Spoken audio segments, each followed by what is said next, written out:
Hello friends, मैं CA Kanika Goyal. हमारी कल मेरा फर्स्ट मैंने लेक्चर अपलोड करा था, जैसे आप सब जानते हैं। होप सो आपको वो अच्छा लगा हो। अब आज की जो मैं वीडियो लेके आई हूँ वो है new changes in the ITR form which was issued by the CBDT on 30 मार्च 2022 और जो रेलिवेंट है हमारे असेसमेंट ईयर 22 एंड 23 के लिए। इन फॉर्म्स के बारे में मैं अगर बात करूँ तो इन्होंने हमें अभी बताया था ITR 1 के, ITR 2, ITR 3 एंड ITR 4 के बारे में। एंड एट प्रेजेंट हमारी जो ऑफलाइन यूटिलिटी अवेलेबल है वो है ITR 1 की, ITR 2 की एंड ITR 4 की। ITR 3 की भी ऑफलाइन यूटिलिटी आई नहीं है। ठीक है, अगर मैं यहाँ पे चेंजेस के बारे में बात करूँ तो चेंजेस ऐसे हैं कि कुछ इन्फॉर्मेशन उन्होंने एडिशनल ऐड कर दी उन फॉर्म्स के अंदर, या कुछ चीज़ें पहले थी बट वो मैंडेट कर दी हैं।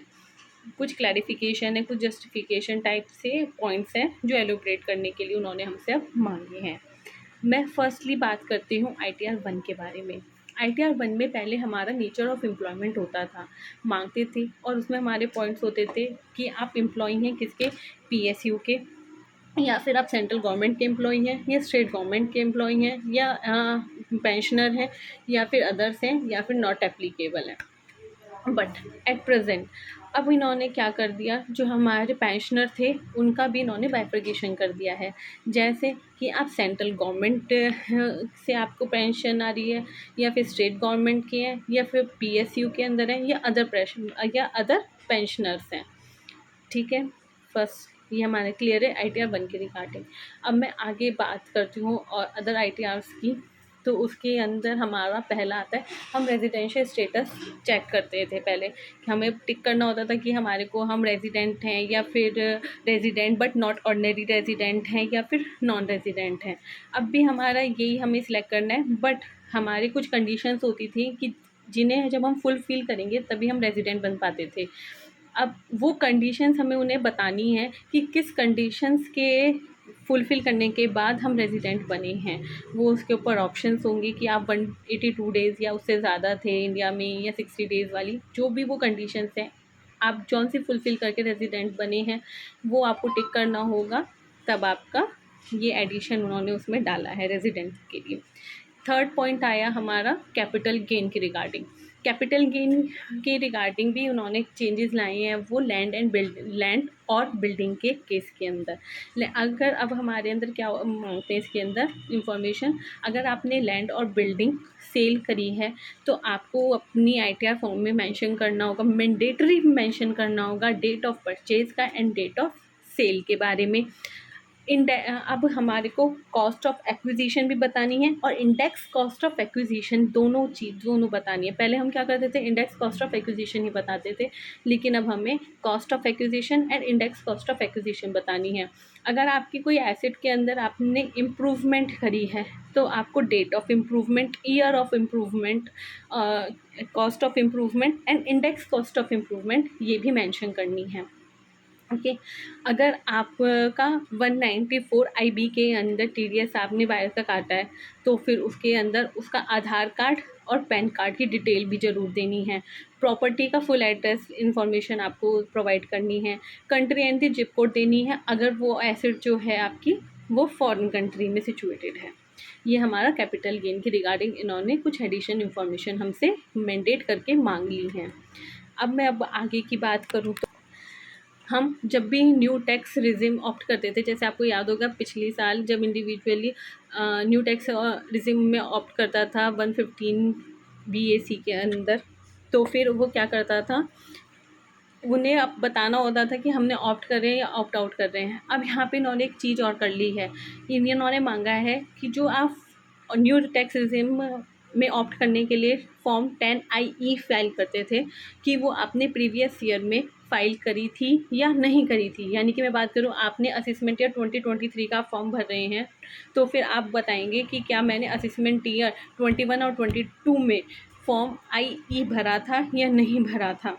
दूसरा इन्होंने मांगा कि आपने अगर न्यू टैक्स रिजिम में आपने पिछले साल ऑप्ट करा था तो आप क्या इसे कंटिन्यू रखना चाहते हैं या ऑप्ट आउट होना चाहते हैं। अगर आपने पिछले साल नहीं करा था ऑप्ट इन, तो आप इस साल क्या आप इसे आना चाहते हैं, इसे अपनाना चाहते हैं या नहीं।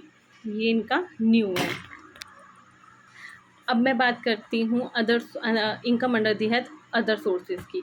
तो अदर सोर्सेज के अंदर पहले क्या होता था, जो हमारा डिविडेंड होता था वो हम क्यूमुलेटिव उसमें शो ले लेते थे, चाहे वो मेरा dividend under section 2 clause 22 sub clause A का होता था या अदर्स होते थे।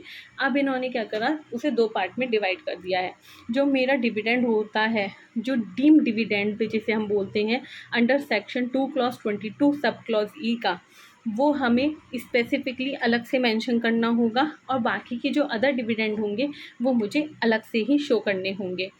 तीसरा, इसमें अदर सोर्सेज के अंदर एक चेंज लाए हैं। आपको याद होगा फाइनेंस एक्ट 2021 में एक हमारा सेक्शन इंसर्ट हुआ, या मैं कहूँ कि अमेंडमेंट हुई थी, under section 10 clause 11 and under section 10 clause 12 के अंदर रिगार्डिंग प्रोविडेंट फंड।